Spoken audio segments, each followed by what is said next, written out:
Hey guys, কেমন আছো তোমরা সবাই? আশা করছি তোমরা সবাই খুব ভালো আছো। তো আজকে আমি যে ট্র্যাক্টরটা চালাই সেই ট্র্যাক্টরের কিছু কমেন্টের রিপ্লাই দেবো। চলো, ফার্স্ট কমেন্ট করেছে, দাদা তুমি গাড়ি চালাতে পারো না। অ্যাকচুয়ালি দেখো, আমি যে দাদার গাড়ি চালাই সেই দাদা গাড়িটা চালাতে পারে না, যার কারণে গাড়িটা আমিই চালাই। আর ওই দিনকে দাদা গাড়িটা চালাচ্ছিল, আমি একটু ভিডিও করেছিলাম। আর সব থেকে বড় কথা হচ্ছে, ওটা ধানের পাতা ফেলার জন্য জায়গা করা হচ্ছিল, সেই জন্য জায়গাটা খুব ছোট, ওর জন্য চাষ করতে অসুবিধা হচ্ছিল। যেহেতু সে নতুন, খুব একটা চালায় না গাড়ি, বেসিক্যালি আমিই গাড়িটা চালাই। তো চলো সেকেন্ড কমেন্ট দেখে কি করেছে। দাদা ফোর হুইল অন করো।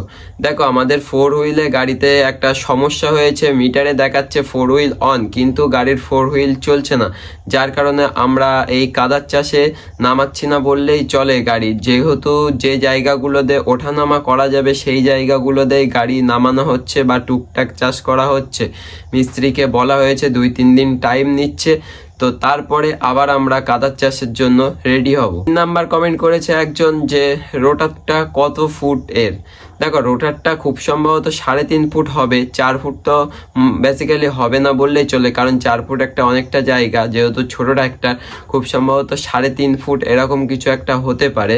তো তোমরা যারা এই গাড়ি নেবে ভাবছো, আমি একটাই কথা বলবো, এটা 3 সিলিন্ডারের গাড়ি, গাড়িতে কিন্তু তেল খায় বেশি, তাই গাড়িটা অনেক ভেবেচিন্তে নেবে, তবে গাড়ির ক্ষমতা আছে খুব। 4 নাম্বার কমেন্ট করেছে একজন যে তোমার বাড়ি কোথায়। দেখো, আমার বাড়ি চারঘাট, বাগঘাটা, কাজদহ। বেসিক্যালি আমার বাড়ি হচ্ছে বাগঘাটা। তো এই 3টে জায়গার ভিতরে আমাদের গাড়ি চলে আর কি।